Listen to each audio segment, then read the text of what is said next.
Good evening friends. मैं doctor Sahil Sachdeva, urologist and renal transplant surgeon. आज आपसे बात करूंगा सीरम पीएसए के बारे में, जो कि एक ब्लड टेस्ट होता है जिसकी value generally normal less than 4 nanogram पर ml होती है। ये ब्लड टेस्ट जो होता है कैंसर की स्क्रीनिंग में हम कराते हैं, लेकिन ये कभी कभी और कंडीशंस में भी बड़ा हो सकता है। इसका एक कॉमन मिथ रहता है कि ये मैलिग्नेंसी से ही रिलेटेड होता है, लेकिन ये बिनाइन कंडीशंस में भी बड़ा हो सकता है, इसीलिए इसको ऑर्गन स्पेसिफिक कहते हैं, ना कि मैलिग्नेंसी स्पेसिफिक।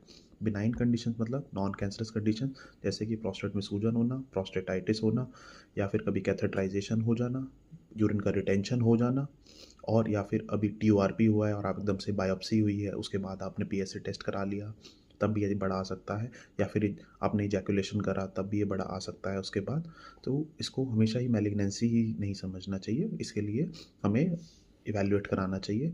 तो इसको मैलिग्नेंसी से कोरिलेट करने के लिए और टेस्ट होते हैं, जैसे कि PSA डेंसिटी या सीरम फ्री PSA या फिर PSA वेलोसिटी, जो कि आपके यूरोलॉजिस्ट आपको गाइड करेंगे।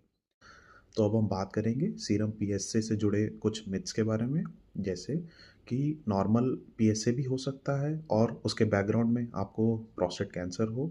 हाँ, ऐसा हो सकता है, स्पेशली जब आपको फैमिली हिस्ट्री हो कि आपकी फैमिली में कोई फर्स्ट डिग्री रिलेटिव है, फादर हैं, ग्रैंडफादर हैं या बेटे हैं, तो उनको जो है CA प्रोस्टेट रहा हो, तो हाँ, आपको जो है इवैल्यूएट कराना चाहिए। आपका सीरम PSA नॉर्मल है और आपको अगर लट्स बने हुए हैं जो कि लोअर यूरिनरी ट्रैक्ट सिम्टम्स हैं, तो आपको एक डिजिटल रेक्टल एग्जामिनेशन इवैल्यूएट कराना चाहिए और नियर यूरोलॉजिस्ट को विजिट करना चाहिए। सेकेंडली, आपको सीरम PSA का सैंपल कैसे देना चाहिए? अगर 48 आवर्स आपको एब्सटिनेंस मेंटेन करना चाहिए, अगर आपने कोई मैस्टरबेशन या इजैकुलेशन किया है, या फिर आपने कोई विगरस एक्सरसाइज जैसे कि साइकिलिंग की है, या फिर आपने कोई अभी कैथेटराइजेशन हुई है, आपको कोई यूरिनरी रिटेंशन हुआ है, या फिर सिस्टोस्कोपी हुई है, तो ऐसे केस में भी 48 आवर्स का एब्सटिनेंस मेंटेन करना चाहिए। उसके बाद फिर सीरम PSA का सैंपल आपको कराना चाहिए। अगर आपका सीरम PSA बड़ा आ रहा है, तो क्या ये ज़रूरी है कि आपकी सर्जरी ही होनी है या रेडिएशन ही होगी? ऐसा ज़रूरी नहीं है, क्योंकि अगर आपका PSA मान लीजिए 4 to 10 के रेंज में आ रहा है और आप लो रिस्क कैटेगरी में आते हैं CA प्रोस्टेट की, आपका ग्लीसन स्कोर कम है जो कि बायोप्सी से पता चलता है, तो आपको एक्टिव सर्विलेंस पे रखा जा सकता है।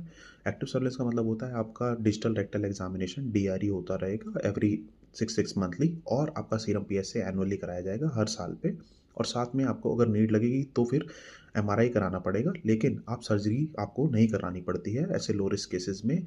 उसका ये फ़ायदा रहता है, इसको बोलते हैं क्लिनिकली इनसिग्निफिकेंट प्रोस्टेट कैंसर। ये सर्जरी ना कराने के जो साइड इफ़ेक्ट्स होते हैं, जो कि सर्जरी की वजह से साइड इफ़ेक्ट्स हो सकते हैं, जैसे कि इम्पोर्टेंस होना या फिर इनकॉन्टिनेंस होना, आप उनसे बच जाते हैं। इसलिए सर्जरी हर केस ऑफ में PSA बड़े होने की वजह से नहीं की जाती। Thank you.